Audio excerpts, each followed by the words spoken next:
Hello friends, welcome on my YouTube channel Nursing Dignity. Friends, in this class we will discuss about the drugs that are contraindicated in the pregnancy. ऐसी drugs जो कि pregnancy के अंदर Contra indicated होती है. These drugs are also known as the teratogenic drugs. जो ये drugs होती है इन्हें हम बोलते हैं teratogenic drugs which are contraindicated in the pregnancy, क्योंकि इन ड्रग्स के यूज से जो बेबी है उसके अंदर हो जाता है टेरेटोजेनिक इफेक्ट. अब आपका क्वेश्चन होगा sir what is this teratogenic effect. तो इसमें क्या होता है बेटा कि जब हमने ये जितनी भी मैंने आपको ड्रग्स बताने की लिखी है, यदि इनमें से हम यदि कोई भी ड्रग देते हैं तो ये जो मदर है उसके अंदर होते हैं प्लासेंटल बैरियर. जो प्लासेंटल बैरियर होते हैं उसमें 5 मेम्ब्रेन्स होती है, उन्हें भी क्रॉस कर जाती है. अब जब प्लासेंटल बैरियर को क्रॉस कर जाती है तो ये बच्चे की बॉडी तक पहुंच जाती है. अब जब जो बेबी है, जो डेवलपिंग फीटस है, उसकी बॉडी के अंदर ये ड्रग पहुंच जाती है तो ये अपना एक इफेक्ट शो करती है. This effect is called the teratogenic effect. इस इफेक्ट को हम बोलते हैं टेरेटोजेनिक इफेक्ट, यानी ऐसी drugs which can cross the placental barrier. There are many barriers in our body which prevent us from the many kind of the drugs and many other chemicals and many other enzymes, hormones.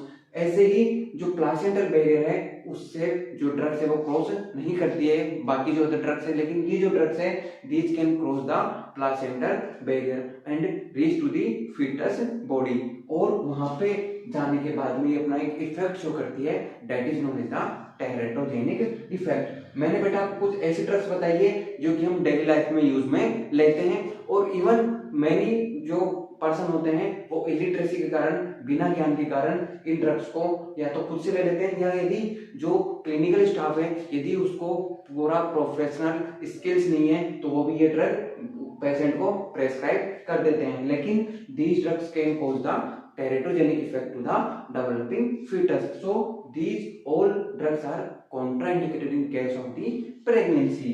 मैं आपको जो ये drugs बता रहा हूँ ये वो drugs हैं जो हम डेली क्लिनिकल लाइफ में यूज में लेते हैं. एक तरफ मैंने आपको बताइए नेम ऑफ द ड्रग की ऐसी कौन कौन सी ड्रग्स है विच आर टेरेटोजेनिक. और यदि ये ड्रग्स अब हम पेशेंट को एनी हाउ कैसे भी मतलब पेशेंट के पास चली जाती है, पेशेंट इनको यूज में लेता है, तो उसके कारण उसके अंदर जो डेवलपिंग फीटस है उसके अंदर क्या टेरेटोजेनिक इफेक्ट होता है. First one is the alcohol. Alcohol है, आपको पता है शराब जो है अच्छे अच्छों को बर्बाद कर देती है. तो जो एल्कोहल है, यदि कोई लेडी एल्कोहल कंज्यूम करती है, और एल्कोहल में भी एक कंडीशन है, यदि वो मोर देन 50 ml यानी थोड़ा ज्यादा जोश में आके थोड़ा ज्यादा शराब पीती है तो this can cause the foetal alcohol syndrome. ये उस बच्चे के अंदर डेवलप कर देता है foetal alcohol syndrome. As you all know syndrome means group of the symptom not disease. कुछ बच्चे इसे गलत अज्यूम करते हैं कि सिंड्रोम का मतलब होता है ग्रुप ऑफ डिजीज, लेकिन सिंड्रोम का मतलब होता है ग्रुप ऑफ द सिम्टम, यानी एक लक्षणों का ग्रुप.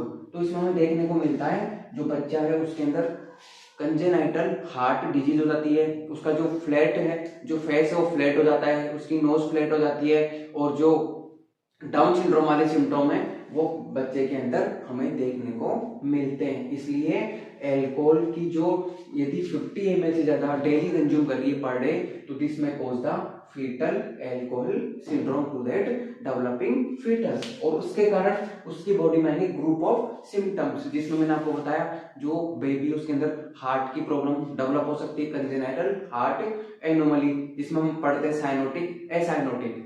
इसके बाद में उसका जो फेस है वो फ्लैट हो सकता है, नोज फ्लैट हो सकती है, जो पाल्मर क्रीजेज है वो जो प्रेजेंट हो सकती है. इसके बाद में आता है second one is the analgesic, जो हर प्रेग्नेंट लेडीज थोड़ा पेन होता है तो यूज में ले लेती है. एनाल्जेसिक का मतलब होता है पेन किलर्स. तो जो पेन रिलीवर्स होते हैं, जो पेन किलर्स होते हैं, these are also contraindicated in the pregnancy. इन्हें प्रेगनेंसी में यूज में नहीं लिया जाना चाहिए because these may cause the abortion to that pregnant lady. जो भी प्रेग्नेंट लेडी है, if she is using analgesics for relieving the pain, so this can cause the abortion to that lady, उस lady के अंदर ये abortion करवा सकता है। Next one is the aspirin. As you all no, जो aspirin है ये जिसे हम बोलते हैं सैलिसाइलिक एसिड, जिसे भी बहुत से लोग यूज में लेते हैं। इसका आपको एक इफेक्ट तो पता ही है, एंटी प्लेटलेट होती है, जो हमारी प्लेटलेट होती है उनको डाउन करती है। इसके अलावा this can cause the PDA. PDA का मतलब होता है बेटा पेटेंट डक्टस आर्टेरियोसस। जो पेटेंट डक्टस आर्टेरियोसिस, जब मैं आपको फीटल सर्कुलेशन पढ़ाया था तब मैंने आपको बताया था कि जो डक्टस आर्टेरियोसिस होता है ये जो फीटल सर्कुलेशन होता है उसमें एक चैनल की तरह काम करता है, लेकिन जब बेबी का बर्थ हो जाता है उसके बाद में ये क्लोज हो जाता है। लेकिन पीडीए के अंदर क्या होता है, पेटेंट यानी जैसा पहले था वैसा ही बना रहता है, इट मींस वो क्लोज नहीं होता है। और this can cause the congenital foetal anomaly, जो कि रिलेटेड होती है टू द हार्ट। जो बेबी है उसके अंदर कंजेनाइटल हार्ट एनोमली डेवलप कर देता है patent ductus arteriosus. Next one is the phenytoin. As you know, phenytoin जो है बिलोंग्स करती है एंटी कन्वर्जेंट ड्रग से। जो एंटी कन्वर्जेंट ड्रग्स होती है इसमें आती है फेंटोइन, लेकिन यदि कोई मदर यूज करती है फेंटोइन तो this may cause the foetal hydantoin syndrome. बच्चे के अंदर फीटल हाइडेंटोइन सिंड्रोम डेवलप कर सकता है। अब आपका क्वेश्चन है कि sir what is this foetal hydantoin syndrome. तो यदि आप इसे सिंपली भाषा में समझे तो इसमें जो बच्चा है उसकी डेथ हो जाती है और उसकी जो स्किन है उसके ऊपर जो व्हाइट वेसिकल है वो हमें देखने को मिलते हैं। तो यदि कोई लेडी फेंटोइन यूज करती है तो उसका जो टेरेटोजेनिक इफेक्ट होता है, यानी जो उसका बच्चे के अंदर जो दुष्प्रभाव होता है वो होता है फीटल हाइडेंटोइन सिंड्रोम, जिसमें बच्चे की फीटल डेथ हो जाती है, उसकी जो स्किन है उसके ऊपर व्हाइट जो वेसिकल्स है वो अपीयर हो जाते हैं। Next one is the thalidomide. Thalidomide is a anti cancer drug. जो थैलिडोमाइड है ये एंटी कैंसर ड्रग होती है। If a pregnant lady is use thalidomide so this can develop the phocomelia. Phocomelia का मतलब होता है बेटा सी लिम्स। सी लिम्स, सी से आपको पता चल रहा है जो समुद्र होता है, और लिम्स का मतलब होता है हाथ पांव, जो हमारी एक्सट्रीमिटीज होती है। तो आपने देखा होगा कि जो भी सी एनिमल्स होते हैं उनके जो हाथ पांव होते हैं, उनकी जो बॉडी की स्ट्रक्चर होती है, जैसे हम ह्यूमन से हमारे जो हाथ पांव है उनका रेशियो हमारी बॉडी के रेशियो के बराबर होता है। लेकिन इन दिस कंडीशन फिकोमेलिया जो लिम्स हैं वो सी एनिमल्स की तरह हो जाते हैं, मतलब जो हाथ पांव है वो बहुत छोटे हो जाते हैं, जो भी डेवलपिंग फीटस है। तो यदि कोई थैलिडोमाइड यूज करती है तो उसके अंदर हो सकता है फिकोमेलिया यानी सी लिम्स, जो उसके एक्सट्रीमिटी जो उसके हाथ पांव है वो हो जाते हैं जे सी एनिमल्स। इसके बाद next one is the enalapril. आपने खूब सुना होगा enalapril belongs from the anti hypertensive medicine and this specially belong from the S inhibitors. जो एस इनहिबिटर्स होते हैं इससे बिलोंग करती है एनालाप्रिल। तो जो एनालाप्रिल है बेटा ये जो ड्रग है ये हाइपरटेंशन यानी जो बीपी होता है उसे कंट्रोल करने के लिए यूज में ली जाती है। लेकिन यदि कोई प्रेग्नेंट लेडीज इसका यूज करती है तो उसके अंदर ये करवाता है रीनल आर्टरी स्टेनोसिस। जो हमारी रीनल आर्टरी होती है that supply to the blood to the kidney, उसका हो जाता है स्टेनोसिस। स्टेनोसिस का मतलब होता है नैरोइंग, यानी वो सिकुड़ जाती है।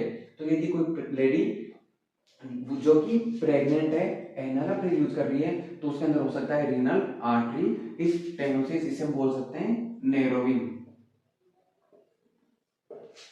Next one is the streptomycin, जो आपने खूब सुना होगा, दिस इज एन एंटीबायोटिक। तो जो स्ट्रेप्टोमाइसिन है यदि कोई प्रेग्नेंट लेडी स्ट्रेप्टोमाइसिन को यूज में लेती है तो बेटा इसके अंदर ये जो डेवलपिंग फीटस है उसकी डैमेज करती है क्या, एट क्रेनियल नर्व। जब मैंने आपको क्रेनियल नर्व पढ़ाया था तब मैंने आपको बताया था there are 12 pair of the cranial nerve in our body which control over facial expression and over जो अदर एक्टिविटीज है उसे कंट्रोल करती है। उसी में एट क्रेनियल नर्व जो कि हेल्प करती है in the hearing, that is the vestibulocochlear. जो वेस्टिबुलोकोक्लियर नर्व होता है उसे डैमेज कर देती है। जो वेस्टिबुलोकोक्लियर नर्व होती है that help in the hearing, जो सुनने में मदद करती है। तो जो बच्चा पैदा होगा वो डीफ पैदा होगा, वो बहरा पैदा होगा यदि स्ट्रेप्टोमाइसिन ड्रग है, यदि कोई प्रेग्नेंट लेडीज है वो यूज में लेती during the pregnancy. Next one is the tetracycline. Tetracycline is also an antibiotic, ये भी एक तरह की एंटीबायोटिक होती है। लेकिन यदि कोई लेडी टेट्रासाइक्लिन यूज में लेती है तो जो बेबी है, जो डेवलपिंग फीटस है, उसके अंदर ये करवा सकता है बोन एनोमली, जो भी हड्डियों से रिलेटेड एनोमली है वो करवा सकता है, या ये करवा सकता है yellowish discolouration of the teeth, जो टीथ है उनका ये येलोविश डिस्कलरेशन करवा सकती है if a pregnant lady is using tetracycline. Next one is the warfarin. जो वॉरफेरिन है इट इज एन एंटीकोएगुलेंट, जो आपने खूब सुना होगा।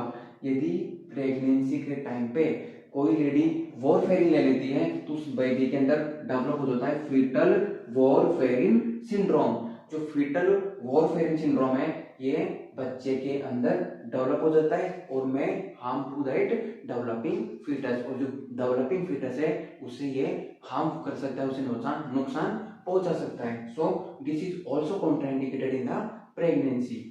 अब आपका क्वेश्चन आएगा कि यदि सर किसी कंडीशन के अंदर हमें उस लेडीज को एंटीकोगुलेंट देने की जरूरत पड़े तो हम कौन सा एंटीकोगुलेंट दें, क्योंकि आपने बता दिया कि warfarin may cause the foetal warfarin syndrome. तो बेटा यदि हमें प्रेगनेंसी के दौरान किसी प्रेग्नेंट लेडी को वॉरफेरिन की जगह देना हो तो हम यूज में लेते हैं heparin. Heparin is safest anticoagulant agent during the pregnancy. Pregnancy के दौरान जो हिपेरिन होता है ये सबसे सेफ एंटीकोएगुलेंट माना जाता है। So we can use heparin instead of warfarin in the pregnancy. Next one is the corticosteroid. आपको पता है, आपने सुना होगा जो डेक्सामेथासोन है, जो हाइड्रोकोर्टिसोन है, these all are the corticosteroids and these are used for prevention. And इसके अंदर आपको पता है जो कॉर्टिसोल वो होता है। लेकिन यदि कोई लेडी कॉर्टिकोस्टेरॉइड्स यूज में लेती है, स्टेरॉइड्स यूज में लेती है तो उस बेबी के अंदर, डेवलपिंग बेबी के अंदर हो सकता है cleft lip and cleft palette. उसके जो होठ है, जो उसके तालू हैं वो कटे हुए हो सकते हैं, उस बेबी के अंदर डेवलप करवा सकती है anomaly that is the cleft lip and cleft palate. तो जो कॉर्टिकोस्टेरॉइड्स हैं ये भी कॉन्ट्राइंडिकेटेड होती है ना प्रेगनेंसी। अब सेम आपका क्वेश्चन आएगा कि sir if corticosteroids are contraindicated in the pregnancy तो हमें कौन सा कॉर्टिकोस्टेरॉइड यदि देने की जरूरत पड़ जाए तो हम यूज में ले सकते हैं। तो बेटा जो बीटा मेथासोन होता है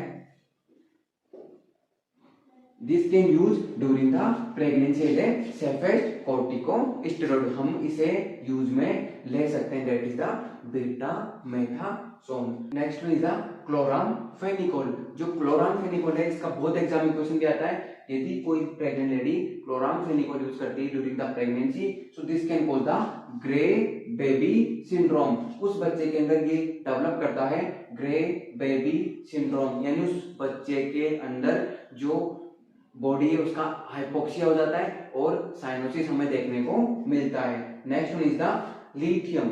लिथियम जो है ये करवाती है बच्चे के अंदर एप्स्टीन बार एनोमली। जो एप्स्टीन बार एनोमली है ये जो हार्ट रिलेटेड प्रॉब्लम है उसे डेवलप करती है। लिथियम जो है बच्चे के अंदर इसका टेरेटोजेनिक इफेक्ट होता है Epstein bar anomaly. Next one is the vitamin A. जो रेटिनॉल होता है, यदि कोई pregnant lady vitamin A use करती है तो उस बेबी के अंदर होता है एमआरएनई मेंटल रिटार्डेशन। जो बेबी होगा वो मेंटली रिटार्डेड होगा, जो उसका आईक्यू लेवल होगा वो कम होगा, और हाइड्रोसिफिलस जो आपने बहुत पढ़ा होगा वाटर इन द ब्रेन, जो वाटर है वो एक्यूमुलेट हो जाता है, जो हमारा सिफिलिक एरिया होता है, जो सिफिलिस जो होता है वो रिलेटेड होता है टू द ब्रेन, तो इसमें वाटर का एक्यूमुलेट हो जाता है, दैट इज कॉल्ड द हाइड्रोसिफिलस। तो जो विटामिन है इसके कारण बच्चे के अंदर हो जाता है एमआर यानी मेंटल रिटार्डेशन एंड हाइड्रोसिफिलस। तो ये था about the teratogenic effect of the teratogenic drug which are contraindicated in the pregnancy. जो कि प्रेगनेंसी में कॉन्ट्राइंडिकेटेड होती है। यदि आपको वीडियो अच्छा लगा तो वीडियो को लाइक कीजिएगा। आपकी कोई भी सजेशन है कमेंट बॉक्स में सजेस्ट कीजिएगा और हमसे जुड़े रहने के लिए हमारे चैनल को सब्सक्राइब कीजिएगा। Thank you.